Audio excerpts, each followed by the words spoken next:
Varsovie. On est descendu il y a 3 heures du bus de nuit. Vous voyez aux cernes et aux petits yeux qu'on n'a pas beaucoup dormi et qu'on est arrivé à 5h30. Qu'on est allé à l'hôtel où on s'est fait jeter comme des malpropres. Mais vraiment jeter comme des malpropres. Sur quoi, à 5h45, on était dehors, sans nulle part où aller, et qu'on a dû attendre l'ouverture de la première boulangerie qui avait évidemment pas de table. Donc on a pris un café, donc on s'est posé dans la rue, sur un porche, jusqu'à attendre l'ouverture du Café Nero où on est posé depuis 2h30. Maintenant on se déterre à aller au château. Voilà. On se dit là-bas il va faire chaud.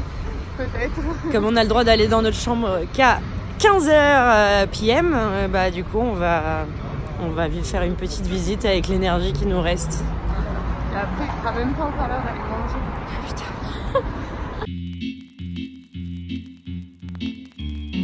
I'm sorry. I don't want to be an emperor. That's not my business.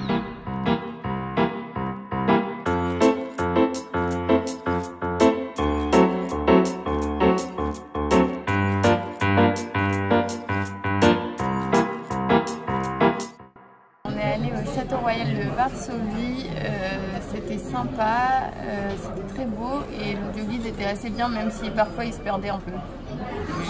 Voilà. Et maintenant on va manger les Polonais. Le petit vin chaud qui fait plaisir.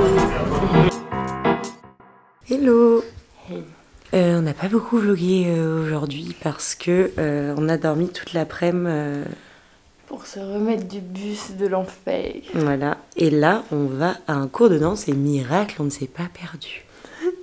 On est une demi-heure à l'avance. Voilà. C'est beau. Et donc, on va faire une classe de contemporain à Varsovie. On va voir ce que ça donne.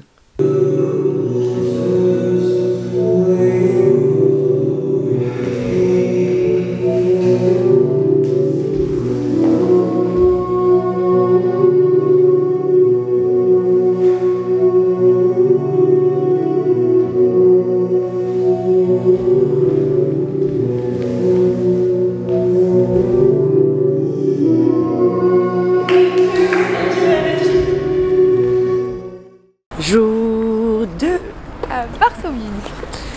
Après une nuit presque réparatrice, on va au musée de l'insurrection polonaise. Voilà. Et après, on a un rendez-vous avec un danseur à l'opéra de Varsovie qui est malheureusement pour lui blessé. Mais qui va nous raconter un peu sa vie et peut-être nous faire visiter l'opéra. Voilà, le gros point bonus pour une fois qu'on a de la chance, c'est qu'on le rencontre à l'intérieur de l'opéra.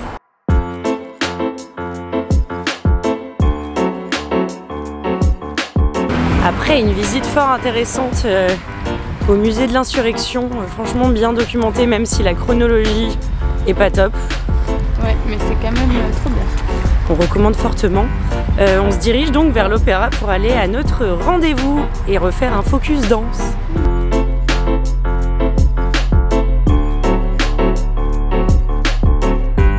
My name is David Trzymczymiak. I started ballet when I was 10 years old at the ballet school in Bytom, which is a national ballet school. I continued my education there for 9 years. Graduated from there, but also from the Royal Ballet School, where I got a scholarship at the Prix de Lausanne in 2006. Did a year and a half there at school and got a job to the Royal Ballet Company. I stayed for 6.5 years, moved to Romania for 2 seasons, and now I'm with the Polish National Ballet for 3 years in Warsaw. That's very quick. So we have a question we ask every dancers is why do you dance? Because it's my life passion.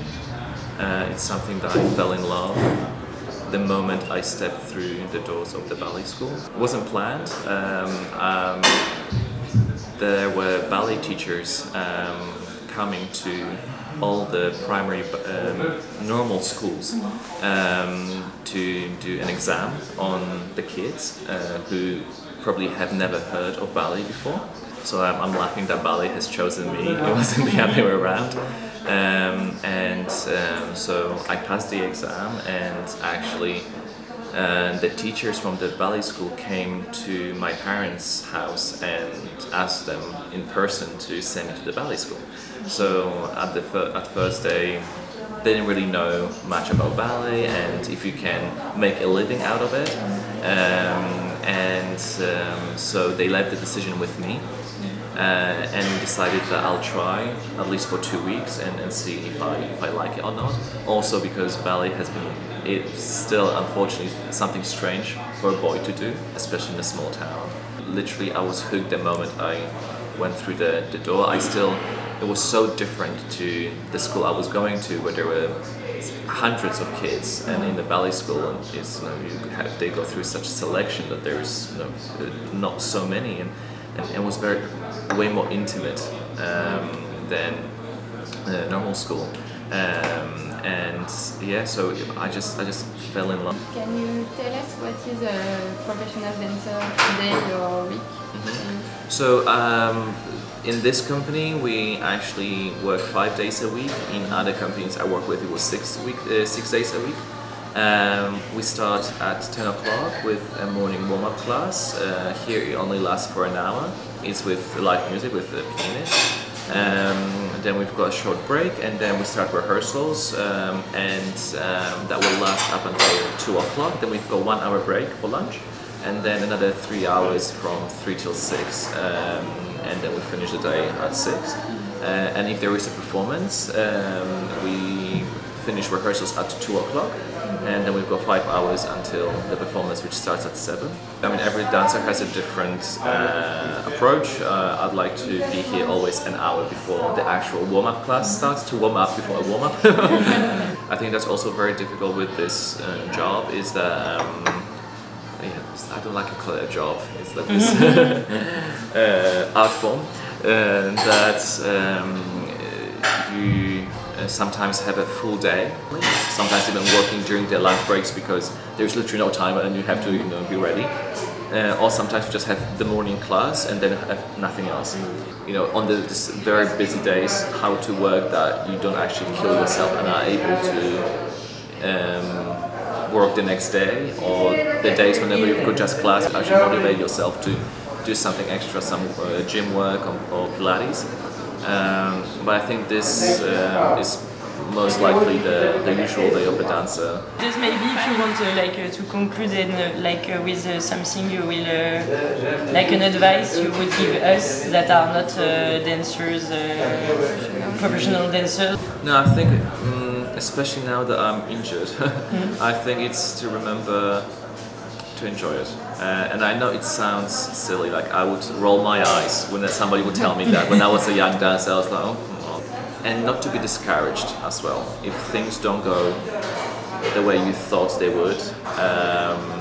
As I said, I'm in love with ballet, but even if you can compare it to a relationship, you go through ups and downs. So I had this really bad time that I wanted to get a divorce, quit completely.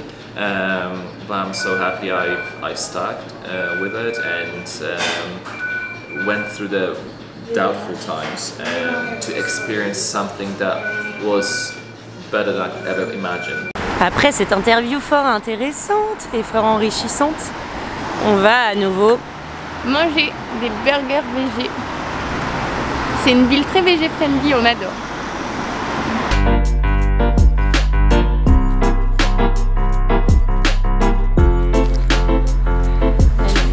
Jour 3 à Varsovie. Et dans quoi on s'est embarqué encore? Il est 7h50 et nous sommes dans un parc pour tourner le générique. En jupette, il fait moins 1 degré. J'espère que vous aurez au moins apprécié le générique.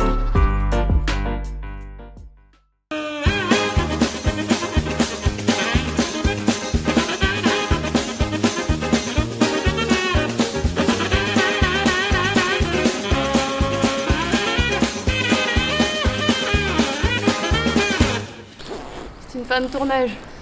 Après l'effort, le réconfort. Activité 2 de la journée. On va se balader au quartier de Praga. De l'autre côté de la rive. qu'on s'est rendu compte qu'on n'avait pas encore beaucoup visité la ville. À force de bus de nuit, de rencontres avec des danseurs, etc. Et du coup, on s'y met le dernier jour.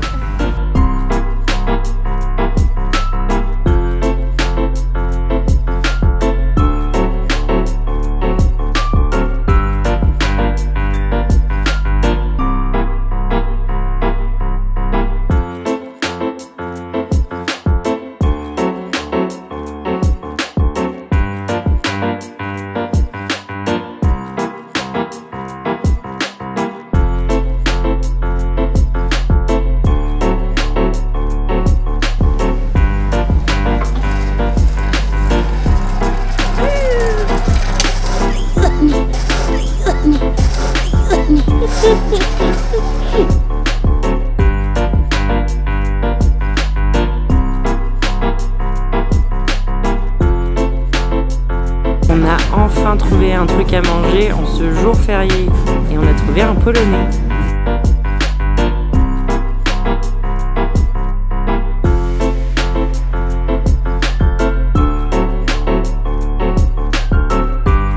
On n'avait pas assez mangé, du coup on est allé chercher un dessert chez Zapier Sec.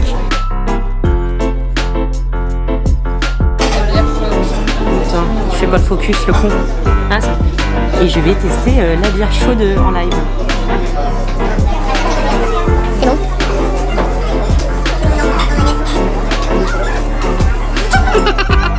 Et c'est une fin de tournage pour Varsovie. Nous allons prendre le train de 19h50 pour aller à Cracovie. Voilà. C'était une très belle expérience. Un retour? C'était super. On est un petit peu fatigués.